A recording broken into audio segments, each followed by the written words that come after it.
So it's a very, very nice evening today.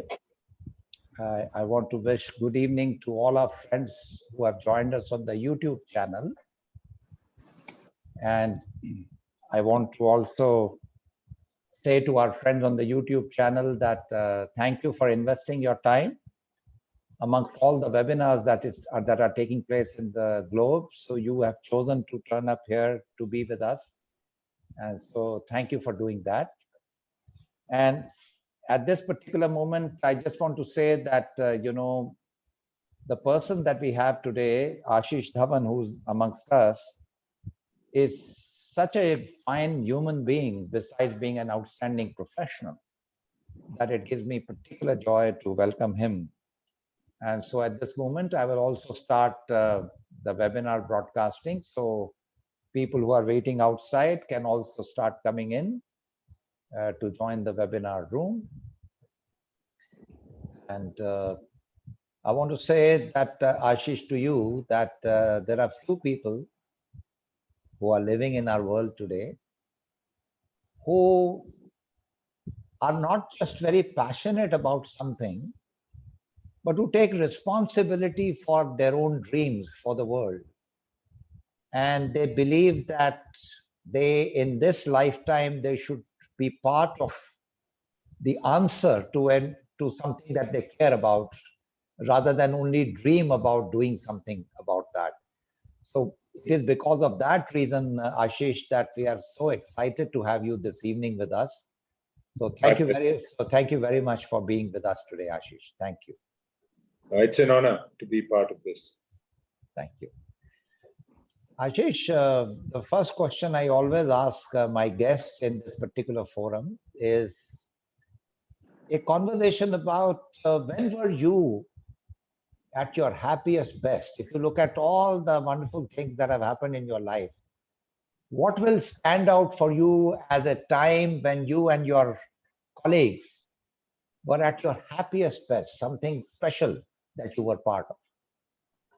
Yeah, so personally, it would be when I had my children, of course. Couldn't have been happier becoming a parent.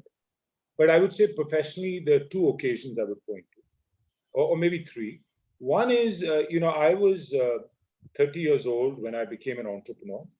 And I had set a goal for myself that on my 30th birthday, I was going to leave my corporate job and get started as an entrepreneur. And the fact that, I was able to, that period of 6 months, just planning for it, preparing, getting the right mentors, getting going was a joyful moment, because it was like a liberation from my old job and from a traditional workplace to really becoming my own boss and to be able to live my own dream. So that was a very, very joyful moment. And the fact that I was able to pull it off gave me immense joy. I think a second was when I made the transition out of the corporate sector. I was only, when I was 41 years old, this is back in 2012, 43 years old, sorry. I made the transition, and I had announced when I was 41 years old. Wow. And, it was an intimidating thought. My wife said to me, "Are you crazy that you're going to chuck it all up and go pursue a whole different career, become a philanthropist, do work in the social sector, etc." But for me, it was again joy, because I was burning my bridges with the corporate sector and literally now traversing into a new world. And so that excitement, that adventure, that new journey, climbing another mountain, immense joy. And, I'm an entrepreneur at heart. And so the ability to do something new like this and to have impact, great joy. And I would say a third moment very recently is when this new education policy came out. It was a very happy moment for me, because I've been working in education 8 years, and everything I have stood for and talked about, so many people have influenced it, but so many of those ideas are in a way captured in that new education policy. And we are going to be part of actually taking it forward as well. So for me, that was a sense of accomplishment, in a sense, that 8 years of work didn't go to waste. It got captured in what will be our national document for the next 20 years. and I can be part of helping the government and others in implementing this as well over the next decade, that for me brought me a lot of joy. How wonderful, Ashish. Can you talk to us about some more specifics about what is this whole work about that you started 8 years back? Take us through this journey. Tell us about the scale. Tell us about your vision so that we all can also energize ourselves with what you are thinking. Yeah, so, my big thing was when I was back in the US, when I was gone for my higher education, I had read Benjamin Franklin's autobiography. And I was very inspired by the man. That here was a businessman who ran a printing press, who then sort of chucked it all up and wrote a book called Poor Richard's Almanac. He founded a university, University of Pennsylvania. He was the founder of the American Philosophical Society. He was the father of the Constitution. He was a scientist. He invented the lightning rod. And I said, oh my God, most people have one career and they hang up their boots after one career. Wouldn't it be really exciting if I could do multiple things in one lifetime? So, that idea got into my head then. And then finally, I said, look, I want to be an entrepreneur at age 30, and that somewhere in my 40s, I want to have a switch and do something completely different, something more impactful, not about making money, but about giving back to society. Education was always my passion. I had wanted to be a teacher when I was young. That dream was never fulfilled, but that bug was in me. I wanted to do so. And I've always believed it's the bedrock of any society, transformation in society. It's the bedrock of any transformation in the economy. We have to work on education. And so when I quit 8 years ago, I had a clean break with the corporate sector. No boards, no equity left, no responsibilities, and just traversed into a new dimension. Fortunately, we had already formed this group to set up Ashoka University before that. We had bought the land in 2010. And 2012, we had just started the construction of our campus. And at the same time, in 2011, I had started working on school education while I was still in my old job, and started setting up Central Square Foundation to work on system reform. I had hired my first employee around Diwali time, 2011. And so when I finally joined or quit in the middle of 2012, I already had some employees there. We had a mission, we had a charter, we had office space, and I could be up and running in both areas with Ashoka and with Central Square Foundation. And Ashoka, I think as many of you know, has blossomed in this past decade. Only a 6-year-old university. We're entering our 7th year, 2,400 students. It's now become a leading university and possibly the best liberal arts and sciences university in the country, with a very new model, which we can talk about. And at Central Square Foundation, we now have 75 employees. We have a 65+ crore annual budget. The Gates Foundation is a partner. They had never picked any country partner in school education outside the US, where they do the work themselves. And we work with several state governments, with the center.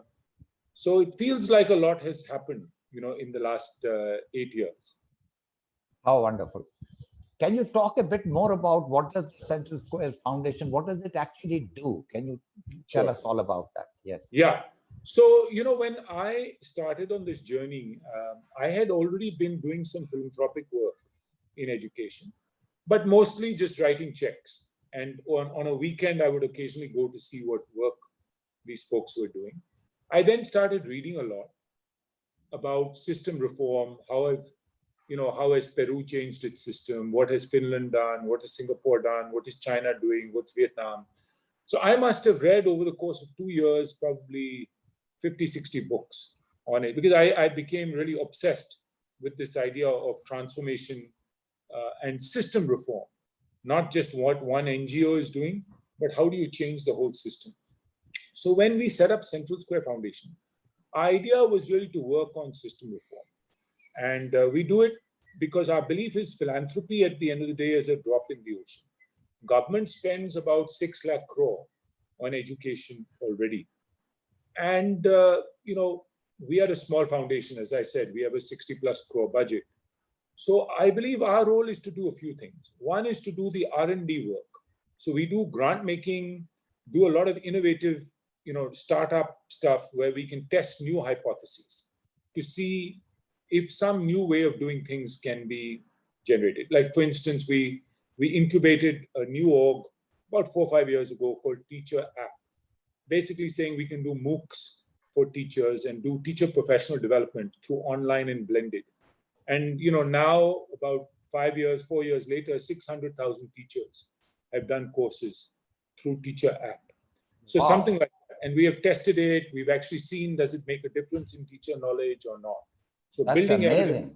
evidence, and doing innovative stuff, which government won't be able to do, right? Because we are entrepreneurial and we bring that energy. That's one. Second is more around this idea of research and policy making. So to do research and help government shape new policies, do advocacy. And like, I was always a big advocate for foundational numeracy literacy, that this is India's #1 problem in school education. Learning breaks down by class 3. And if a child doesn't read or do basic math by class 3, their learning trajectory will flatten, right? And so we had been lobbying for this for years, and it was based on research, based on evidence in India, based on evidence from abroad. And so we lobbied with government, and finally showed up in the new education policy. Now there's a mission that the Prime Minister will launch in December. So that kind of work, research, policy, building evidence, etc. And the third is to really assist state governments and government by setting up project management units and helping with reform, particularly at the state level. So, for instance, UP has launched Mission Prerna, which is the Chief Minister's program for improvement in primary school education. And Central Square Foundation has partnered with them. And we have a project management unit partner, literacy partner, numeracy partner, help the state build capacity, monitoring, evaluation, all driven by the state. It's their program, they get all the credit, but we can, behind the scenes, provide them some support, people on the ground to assist, to quality assure, to monitor, to build capacity. That's the role that we can play alongside them. So we feel, apart from the R&D role, the other role philanthropy can play, if government is going to spend 6 lakh crore, can a little bit of our money help the government in their programs, help build capacity, help design the programs better, help monitor the programs? That gives us great leverage on our money. And we think it's very useful to the government as well. Ashish, it was about 12 years back that we were helping the Doon School to revisit its vision. And as a part of the whole exercise, we were working with a team from McKinsey and us, our organization were working together. It's something quite astonishing that when we did research, we found that the #1 factor that impacted learning outcomes was the quality of leadership in schools. Yeah. Especially the school principal and her leadership. Yeah. And I remember a few years back having a conversation, the two of us had a conversation about that. Could you speak to that and tell us as to how it's so critical, this leadership of schools, and how you are also speaking to that in your work? Yeah. So clearly, I think evidence shows that about 25% of the improvement comes from the school leader. The teacher is still #1 in terms of improvement. So we had, for instance, set up a school leadership training program. We worked with several state governments. Also a lot of training and capacity building and tools for middle management as well. What are the competencies required? What are the tools that they need? How can they do better observation, particularly the academic side, not just the administrative side? Because we often think of school leaders and middle management as pure administrators, but they have a key academic role to walk into a classroom, to observe a classroom, to be able to give a teacher feedback, to define the pedagogical goals of the school and the mission and the objectives, etc., to share learning amongst teachers and build a learning community, things like that. So I think what we have been focused on, however, when we look at primary schools in India, particularly the government schools, they are very small units, typically 50, 60, 70 children. There is no headmaster in these schools. There's often only 3 teachers on average. One of the 3 teachers is a head teacher. So there you don't have the leverage, unlike Doon School, which is a much bigger school, or unlike the Delhi government schools, where the average school has 1,100 children. So headmaster plays a much important, and there are 50 teachers. So headmaster plays a very important role in orchestrating and building the school. In our primary schools in India, we really have to energize the teachers, and we have to use the middle management cadre who visit these schools and provide feedback to the teachers. Those are the two critical layers if we want to bring about change in the classroom. Ashish, that brings me to another very important subject. I have always believed that you teach who you are, irrespective of what you teach. You may be teaching physics, you may be teaching music, you may be teaching maths, but the teacher always teaches who she is. In other words, how does she create that spark for the love for learning in the classroom? Yeah. You just speak to that and say, what is this process and what does your research show and what are your own views about creating the love for learning in students? Yeah. No, and this is a very important one. I think there are two things. One is, of course, if you take something like reading in the early years, which is so critical. I mean, all of us who have children have spent so many hours getting our children to learn to read. First by reading aloud, just having books around them, reading together, and then eventually getting them to become independent learners. But we all know that, if you really want them to succeed, you have to spark that joy of reading, where the child almost wants to grab a book and want to read it, and you almost have to tell the child that, "Bachche, ab so jao, ho gaya." My oldest daughter would sit at the dining table and hide her book under the table and try to read. And, that's the real love for learning. And I think to do that, you need a very inspiring teacher, someone who really for instance, with reading, I think can be a great storyteller, in the classroom. So I think for instance, the art of storytelling, you get children very excited about these stories. So when you're in the read aloud mode, it's not just reading aloud the text. It's the way the teacher sort of articulates it, her communication ability, her ability to just be passionate about it and show interest in the work. I think that through osmosis, the children pick up almost. And if you look at the love for reading, if a teacher can just expose the children to books, can talk about stories in this passionate way herself, and seem excited about the characters, the lessons from these stories, how they've been important in her life, and the fact that she remembers stories from her childhood.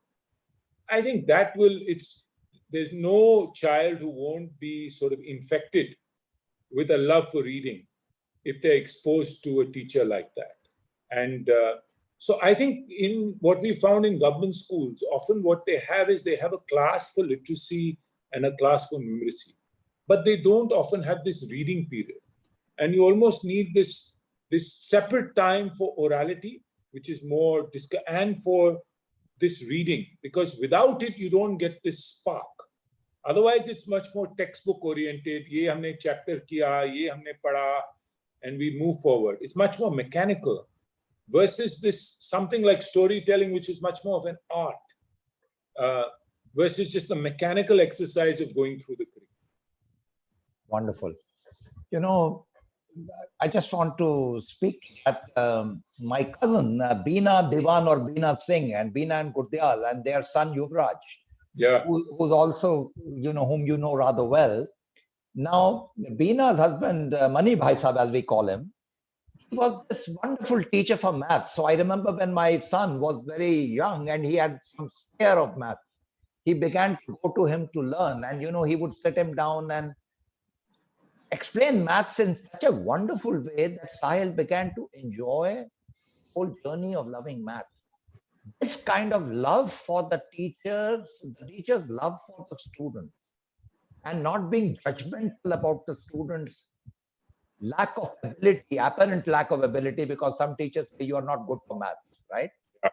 Then all of a sudden, the same student begins to excel because some other teacher looks at it with a new pair of eyes, what we call this Pygmalion effect. Is there some special training you are doing for teachers to bring this kind of awareness and skill amongst them in all the multiple interventions that you're doing? Yeah, some people, we work through partners. We don't do it ourselves. Our 75 people are not boots on the ground. Obviously. We have, 20 plus partners. And I would say some of them are brilliant. I'll give you an example. Yes. It's a young man called Gaurav Singh who worked Yes. at Accenture for a year. Then he chucked it up. He went to teach for India. He was in the first batch. Yes. And I was in Bombay in Mahim, Yes. which is a neighborhood you probably know. Yes. And he was the first Muslim girls in that school, and brilliant teacher. He had a spark. And so I said to him, listen, forget after you finish the fellowship, I'll support you and let's start something. So he started something called 3-to-1 education. And he works with affordable private schools, doing not just teacher development, but principal development and whole school reform. And, for instance, the way he does it is he does a lot of this training where he uses examples from Bollywood and he gets the teachers excited and relates it to things in their life. So builds a lot of excitement. I think with mathematics, I used to teach a class, Anil, and this is what got me excited about teaching.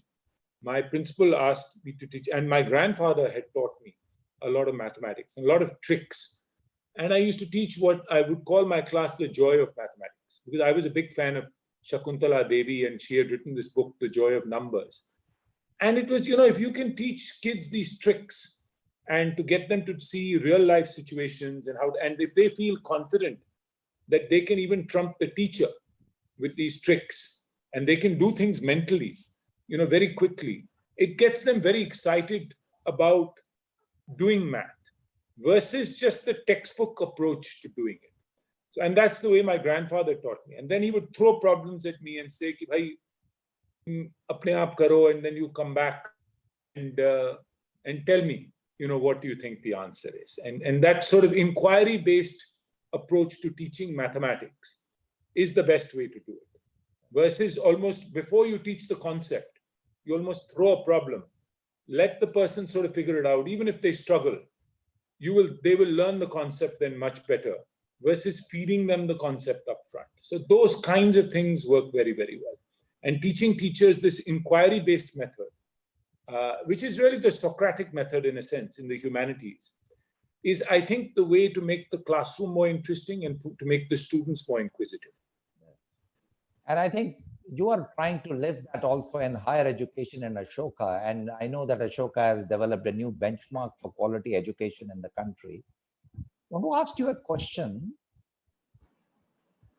What's Ashoka about? What's its spirit about? And how can it transform the way we look at higher education in the country? Tell us more about that. No, I'm glad you asked that, Anil, because that was really the mission. I mean, a lot of people think that at Ashoka, we set out to build just another new university. But that was not the case. I went to Yale undergrad and it transformed me personally. And so there's a very personal thing to it. Sanjeev Bhikchandani, who's another co-founder, had been to St. Stephen's and had this thing in him ki new college banana hai. That was the old college, and Pramath had done ISB and had been a PhD in robotics, but later in life realized that maybe a broader education would have helped him. And Vineet, who's another founder, had been to IIT, and sort of his daughter was going to liberal arts college later, but he also had this background. So I think for us, it was that India needed a new form of education. The British, we had in the old days, if you look at Vikramshila or Takshila or Nalanda, really a liberal arts education, focused on, and those days, of course, the sciences were less developed, but even those sciences and humanities, language, literature, and it was all infused. And it was a broad form of education. And then when the British came, they put us in a straitjacket to serve their purpose. And so now all of Indian higher ed puts students in a straitjacket. Class 10 ke baad, you specialize, and then you apply and you're only going to study physics, right?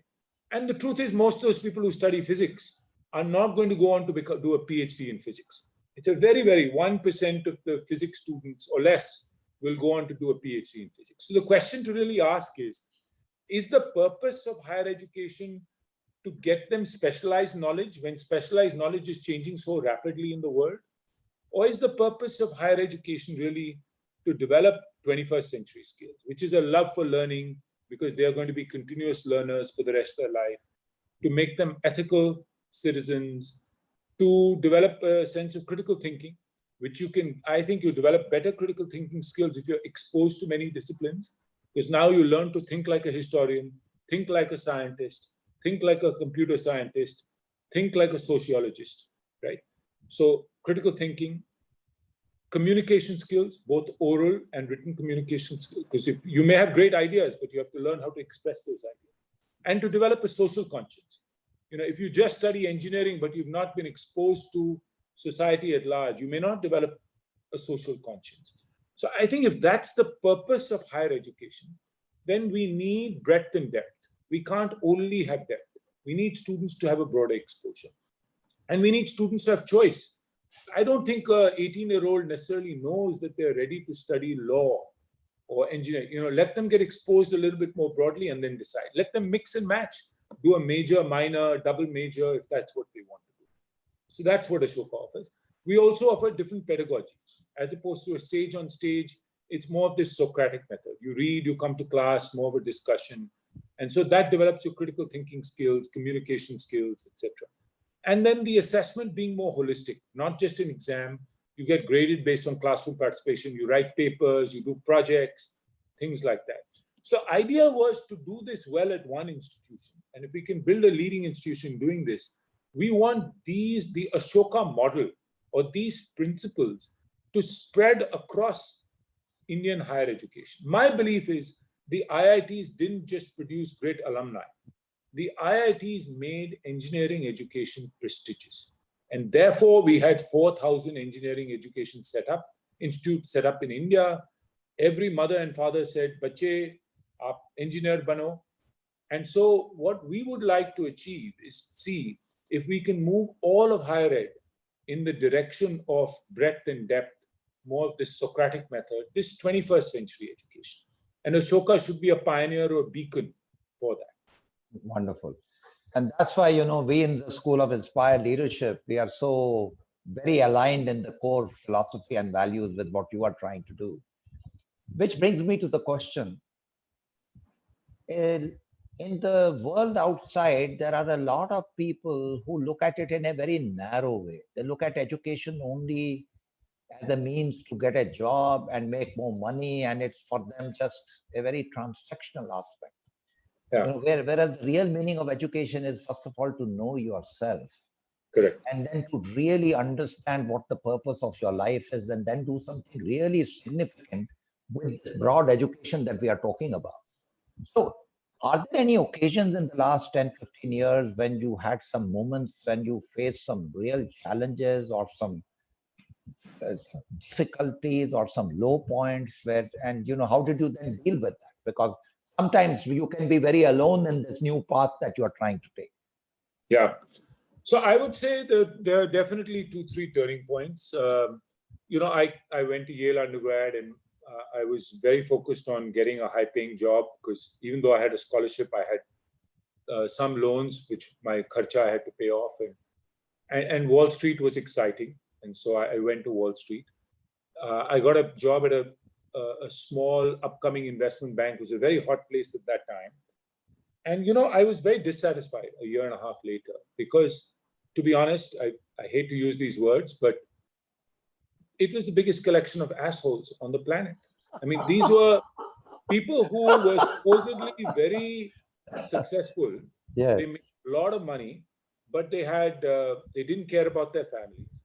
They didn't care about the average person out there. I remember the shoe shine boy would come around the office, and the way people treated him was with disdain, the way the person spoke with them. And so I found that in that year and a half, I learned a lot. So I have a lot to thank Wall Street for. But I was becoming a person that I didn't like. I was becoming arrogant. I was becoming money-minded. I was becoming selfish. And so I said, the only way I can, change myself is by escaping this. And so I actually left New York. I left the job. I had to do 2 years. I was an analyst. I left after a year and a half, and I was lucky I got a job in private equity on the West Coast. And then I went through a lot of self-introspection. I didn't have any friends.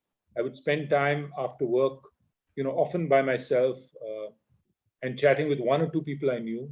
And that's when I decided that, look, when I'm going to build a career, I want it to be a career with purpose.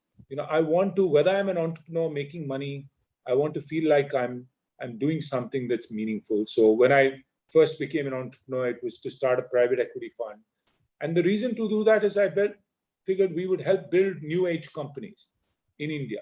And so, yes, we would make money, but we would create jobs, build these new age companies, and that in our own small way help build the new India.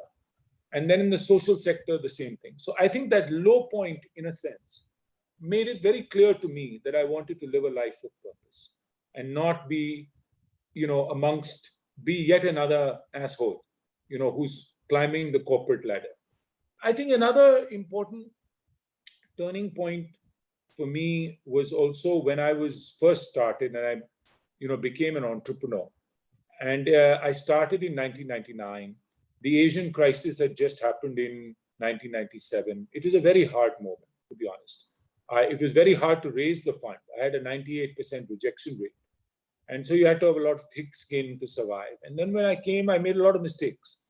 And sort of 2 years into it, I was despondent because one of my partner who started with me, who went to Harvard Business School with me, he left.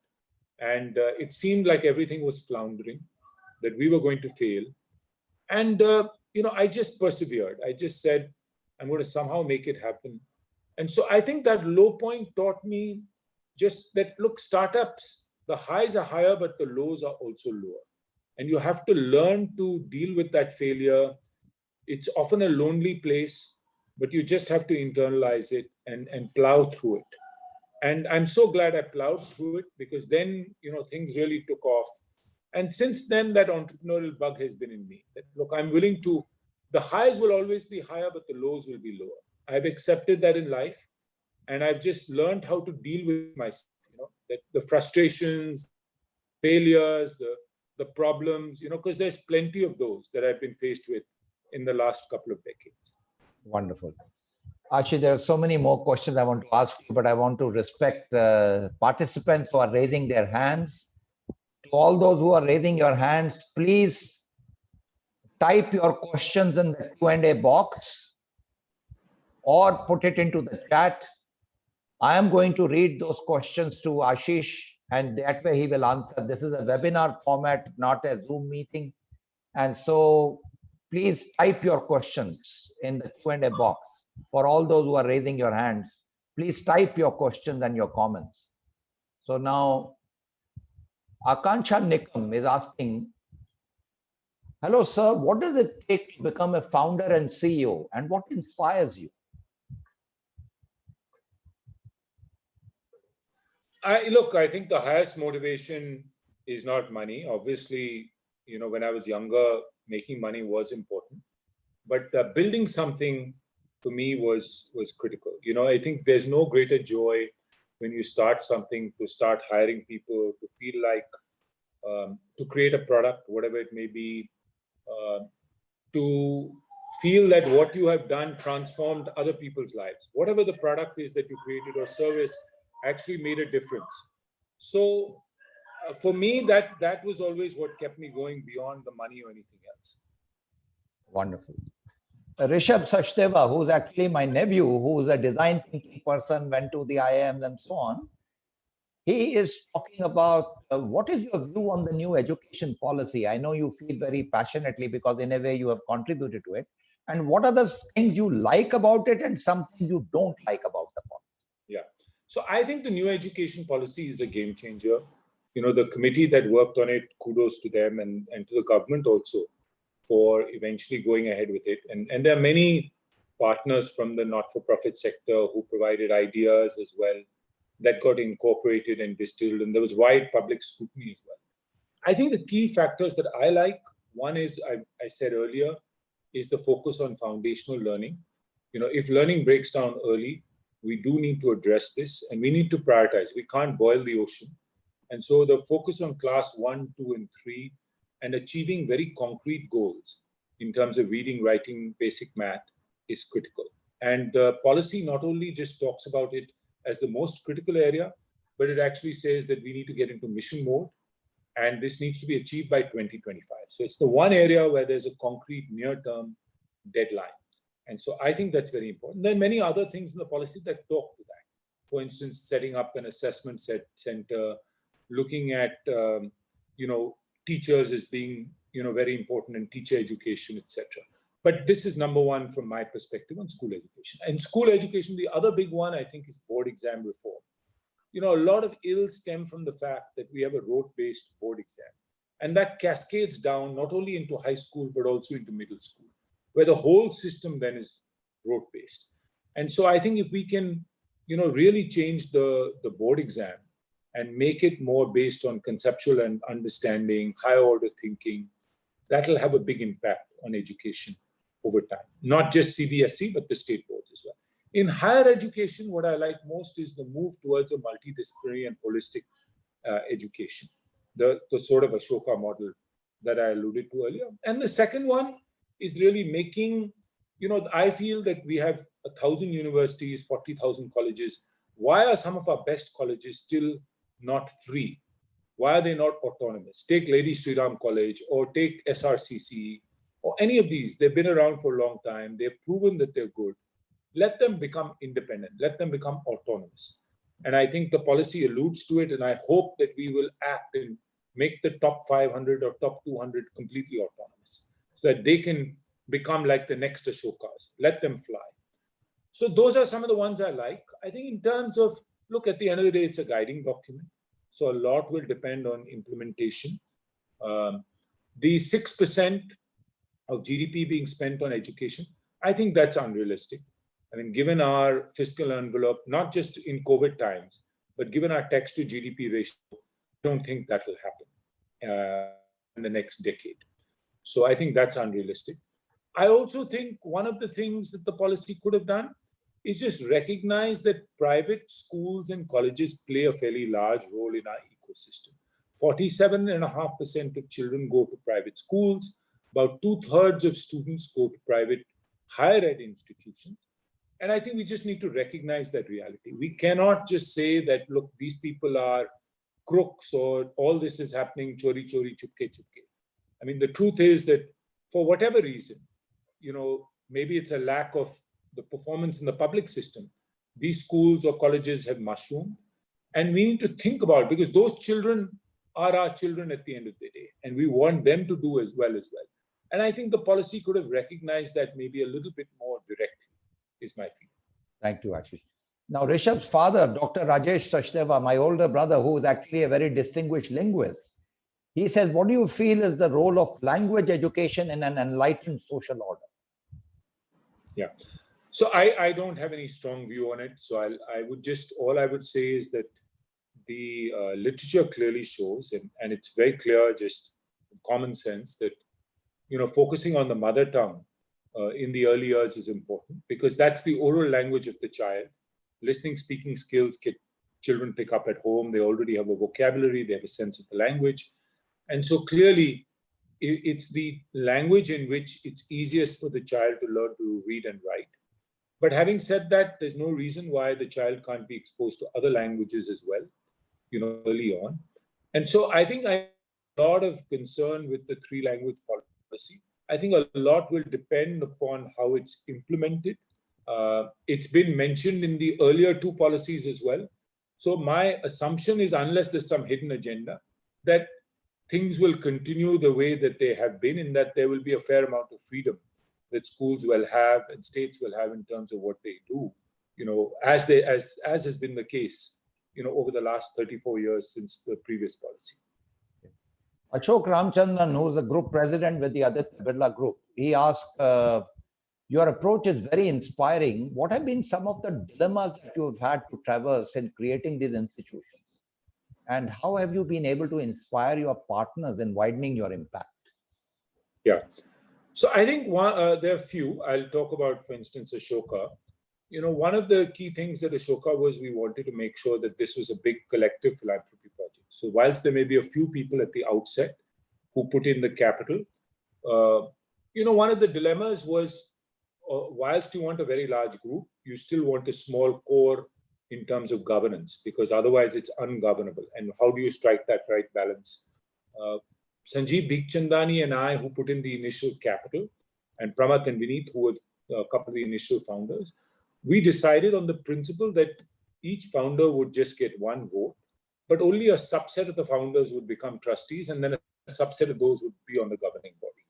So we found a halfway house where no one person has excessive control, but at the same time, it's not chaotic. There is some order, there's a governance mechanism. It doesn't get too unwieldy, it doesn't get too large. You have to strike a balance between these two. But that is a dilemma. And then how you transition this, because none of our kith or kin are involved, and we want alumni to eventually take over, as is the case with Harvard or Yale or Stanford. But there's a big dilemma in terms of what's the right time, how do you select these people, how do you ensure that one group doesn't capture the institution going forward?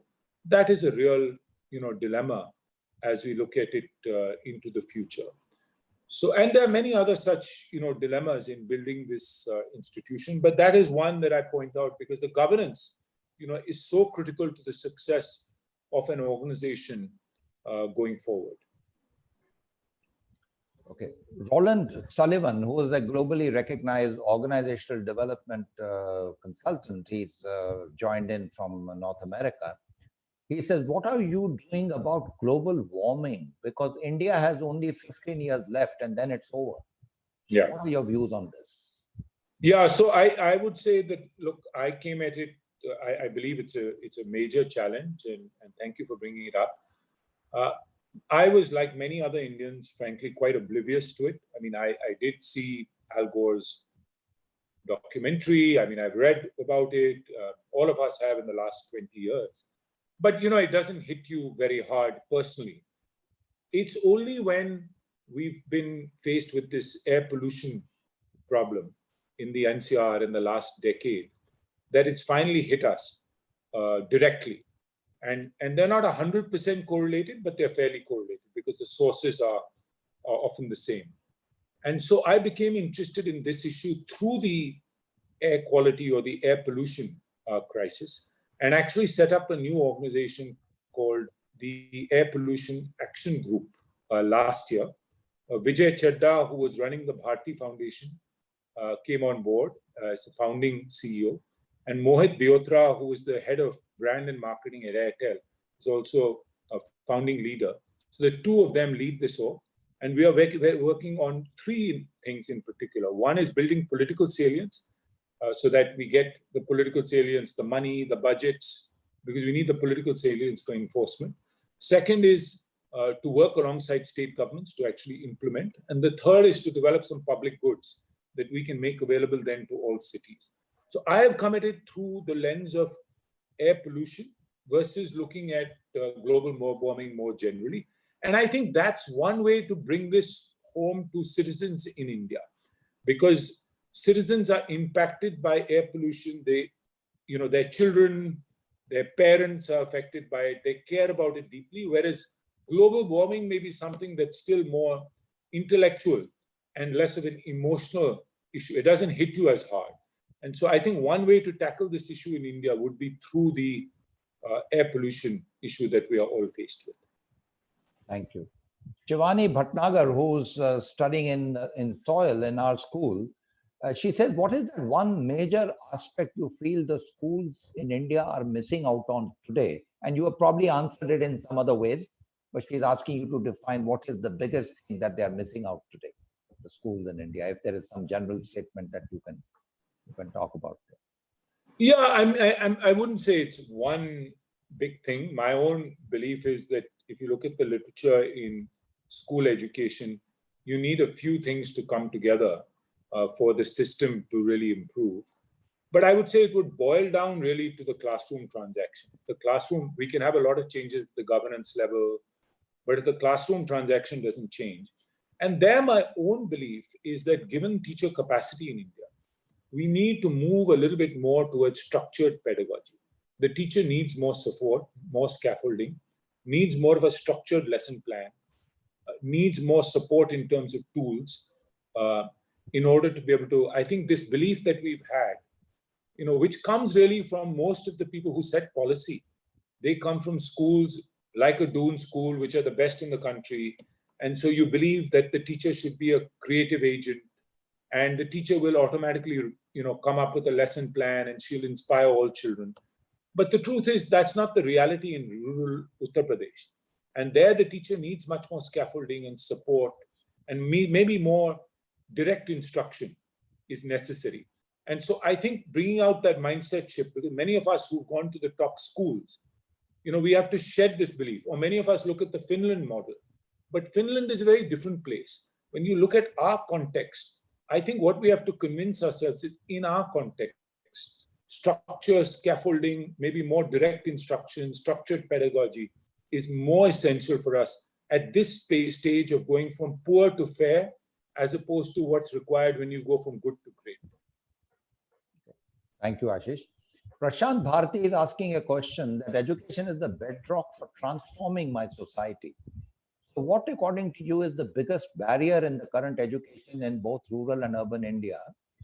And so he's really wanting to know about transformation. And I want to connect that also to what we are trying to do. I'm the trustee of Chinmaya Mission. We run about 100 schools in India with about 100,000 students. And one of the things that we found there is this Chinmaya Vision program, which is, really character and values, because we thought that is something through storytelling. And so I want to ask you about that, because I also know your children at one time went to the Chinmaya Mission Bal Vihar for their early sort of education of a holistic kind. So could you tell us about this education for transformation and then the role of this values in that? Yeah. No, thank you for bringing that up. I think I'm a big believer in values education, in that all of us need to be responsible citizens and care about the other in our society. You may be lucky and you made a lot of money, but it doesn't allow you to shield yourself from the rest of society, because you live in society, and your success, in a sense, is attributable to the opportunity that society provided you. So I think bringing about that ethos is very important, so that we can get change makers who want to go and change society. And then I think, of course, addressing, apart from the reading, writing, arithmetic, the basics, because without the ability to read, you don't unlock the world of knowledge for anyone. I am very, very passionate, apart from that, about girls' education in particular, because whilst girls, it's very interesting. Now earlier there was a gap between girls and boys in terms of access or equity. Now, if you look at it, even in higher education, not just in school education, the GER, or gross enrollment ratio, for girls and boys is pretty much the same. So girls are getting access all the way through. But, they are not getting the life skills they need to succeed, because the societal barriers are such that when the father says, go get married, they can't stand up to the family. Or, they don't have an understanding of their rights, right? So I think that particularly if you look at the societal transformation part, if we can really get girls to, in addition, do whatever they're doing in school, because frankly, in class 11, learning trigonometry or calculus may not be that relevant for these girls. What may be more relevant is how they can fight for themselves and fight against the injustice that society brings upon them, and how we can develop a support system for them so that they can actually become, they can live up to their potential, which they deserve to be, because they've had a good education. They're as smart as any other boy in school. That's the part that I'm frankly most passionate about. And for that, we need a different kind of education for these girls, particularly in high school. You need it all through, but particularly in the latter years, so that they can fight for their rights and don't suffer the fate that the generation before them has suffered. Yeah, Ram Raju is asking an interesting question. If education is the nectar of life, why are some criminals so highly well educated? And look at all the financial crimes committed by highly educated people, even from top schools like Harvard, for instance. So what's your comment? What has failed us there? That even people who've gone to the best education sometimes let the world down. Where does that come from? Yeah, I had the good fortune of going to Harvard Business School, and I would say that obviously there are a lot of bad actors who've come out of the top places.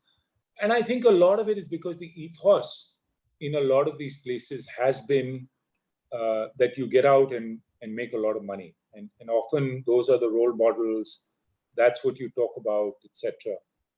And there'll be the occasional class on ethics, but frankly, just doing 12 case studies on ethics is not somehow going to.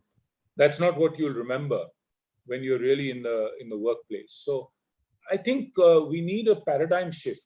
And I know Nitin Nore at Harvard Business School was trying to bring this about, where I think the students need to be reminded that business really is a force for good. It's not, you may end up making money, but really what business is, it's a vehicle for good. You're creating products and services that are good for society. And you need to be responsible as a corporate citizen. And yes, you'll make money. And even if you make money individually, you should view yourself as a trustee of that wealth. And I think some of these concepts are not explored or brought out in business school as strongly as learning the fanciest financial tools and derivatives and financial engineering. I think if we paid more emphasis to this aspect, business would also be less vilified. I mean, I'm a capitalist, I will admit. But I do believe capitalism needs to be reimagined. But I believe partly business gets such a bad name because we can't stand up and say that business, I believe, has been a force for good. But not all business people have been a force for good. And I wish that, business schools and other colleges sort of recognize that. Absolutely. And, Ashish, in the School of Inspired Leadership, we have a whole week-long simulation using theater to look at ethical dilemmas. And, we work with Lucian Dubé and the top theater artists. And this is something that, because it's such an important part. Now, Anjali Raina, whom you know from Harvard, Anjali is a very dear friend. And so she says that, thanks for sharing your experience. She says the mindset that socializes gender bias seems to be changing, illustrated well in the movie on, Gunjan Saxena and so on. Yet these unconscious biases persist. So how do you create the shift in the mindset through education about this, gender bias? I don't have the answer. Obviously we need to work on boys as much as we work on girls, but yes. Anjali has thought about this deeper than I've learned more from Anjali than she has learned from me in this area. So I don't know. I think there's some women who probably have much better ideas than I do in this regard. Okay. Chantikam Hazarika is asking, you've talked about the importance of governance, but do you think in the new education policy, enough thought has been given to governance? Probably not enough, I would admit. But at least the priorities are right. So my hope would be if this is a guiding document, maybe at least we've got the priorities right. Some areas, like I think in higher ed, there's some thinking around governance. But what's laid down in a guiding document can be very different from reality. I mean, in terms of how governing bodies actually function and how much autonomy are they really given and what the actual powers will be. And then, how does it come to life in reality when you're faced with tough situations? So I wouldn't blame the document. I think the document's still okay. But yes, I do feel it falls a little short on the governance front. There is another question being asked here from Pulkit Nagpal, one of the students in our new campus, which we call the School of Business Design. He's talking about switching over to digital education during the pandemic. So he says during this time, we are switching towards digital education, but in rural areas, there is no infrastructure of lack of resources are there. So how can education and learning really reach students in rural India who are lacking this infrastructure? No, so I'm glad this has come up because, in this COVID period, obviously the top 10% in the socioeconomic period, those children are doing Zoom classes. And whilst it's a poor substitute from going to school, and parents are frustrated when they get, but at least keeping the child engaged. And the parents are doing a lot in terms of helping the children. I think the real tragedy is the bottom 75%. There's no synchronous teaching. It's all asynchronous. They get a WhatsApp message, bacche ke saath ye kar lo, etc. And so there is going to be greater inequity that's going to be perpetrated. I don't think technology is solving for it. It's going to increase the divide. over the course of this year. And part of it is, but I think there's a ray of hope. The ray of hope is that parents are getting more interested in the child's education. So what's happened in the COVID period is, earlier, if you looked at in the government schools, often the teacher didn't even have the parent's number or contact information.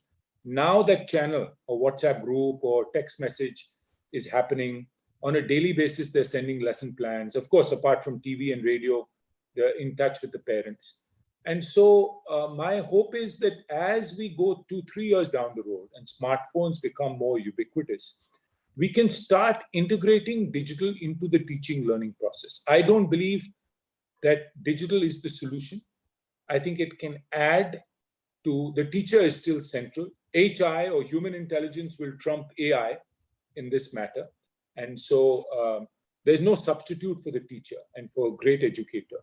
But I do think the digital tools can help. You can imagine a world where a teacher coming to her class, 15 minutes before in the Bombay suburban, she watches a video that helps her teach the thing better. She has her lesson plan on her smartphone. She can beam something because she has a video she can show kids. She can assign homework to the kids digitally. She can know where children are and she can assign playlists accordingly. And AI can help with that. So that day will come. But I still feel the role of the teacher, as you said, how do you get someone to love learning, to be inspired, to develop values? I think that can only come from a human being. So I think digital is failing us right now, at least in terms of bottom 75, but something is better than nothing. It's still a knee-jerk reaction right now. I do think in the next 5 years, we will make some progress on the digital front, both in higher ed and. Thank you. Rajan Makhijani, a colleague of mine who was later with McKinsey, he says, how important is it to ignite drive and proactiveness in government officers when working on programs and reform? And how are you approaching it? It's a very important one. I mean, I think if I look at school education, which is the area I'm most familiar with, I think it's going to be very hard to have any reform without, change management. Getting people to be more energized, more motivated, etc. And I've spoken with Rajan about this, and he's been doing a lot of thinking about this. And it's very hard, as you know, in the public system. I think one of the things we've seen is, some degree of gamification helps. So I'll give you an idea. In UP, the state has launched something called Prerna Ghoshna, which is basically under Mission Prerna, which is the Chief Minister's program. The 880 blocks in UP are going to sort of compete with each other in the sense that all can win. They're all going to try to achieve a certain goal. And if they get it, they get a checkbox, like this in Swachh Bharat, the open defecation free OEDF. I mean, some of it may not have been 100% accurate, but at least it creates the gamification where people now are incented, they want their block to do well, there's a certain energy that gets unleashed. So I think thinking about the demand side, how do we get people to be more energized? How do we define the goals a little bit more clearly? What are the incentives for them to make their job easier so that they want to, participate in this mission? I think those things are very, very important in the success of any mission or any goal within a public system. Yes.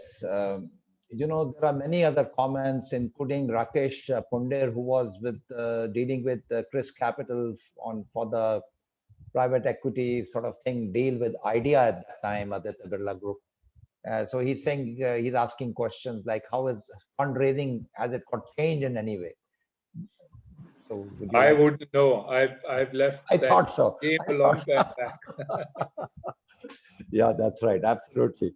Okay. So Ashish, there are so many more questions, so many more comments, but unfortunately, we do have to take a pause. So I want to take the last couple of minutes in trying to capture the essence of who you are and what you told us. I think one thing I really loved about your session today, when you, like many people do, you go to a top school, you get into something which is a high-paying job, and you went to Wall Street. But you found people treating the weakest person in a way that was disdainful. And people's character is understood by the way they treat people who cannot do anything for you in that sense, but who are the weakest in the chain. When you saw that happening, something bothered you inside.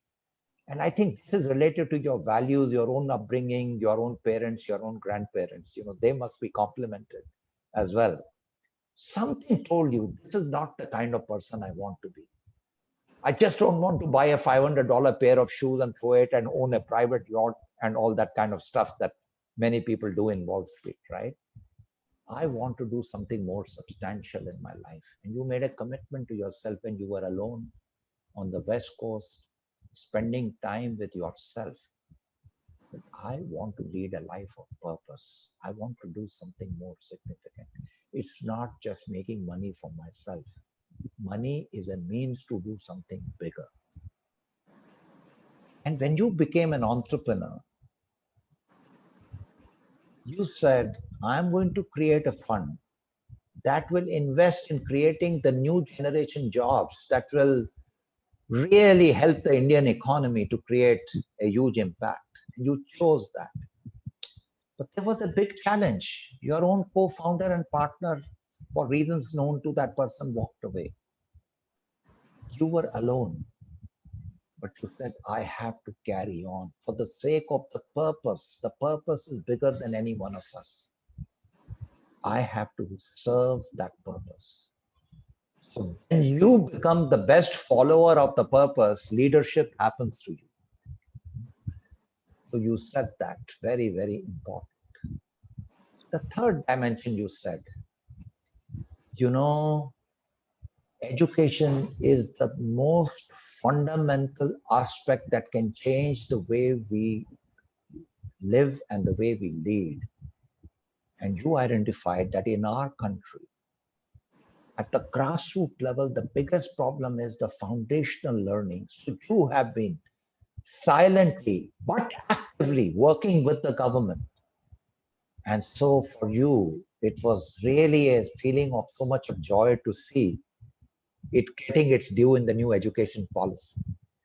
And then something that you were fortunate to receive, which you therefore wanted to provide as a model to others, holistic education, so that we don't force our kids to say, if you're good in math, you must become an engineer. Or you do this, this holistic education that the new policy has talked about. I mean, you are telling all of us the sage on the stage model has to be replaced by the Socrates model of inquiry, of conversations about really going deeper. And so you are saying there is no substitute to that. We have to bring the love for reading, the love for learning, and make it central. And thank you very much, Ashish, for this wonderful conversation. And so wonderful to be with you. And thank you very much for investing this 1 hour with us. No, thank you, Anil, and thank you for the great work you do at SOIL. Thank you. Thanks, Ashish. Thank you very much. Thanks. All the best. Bye-bye. Bye.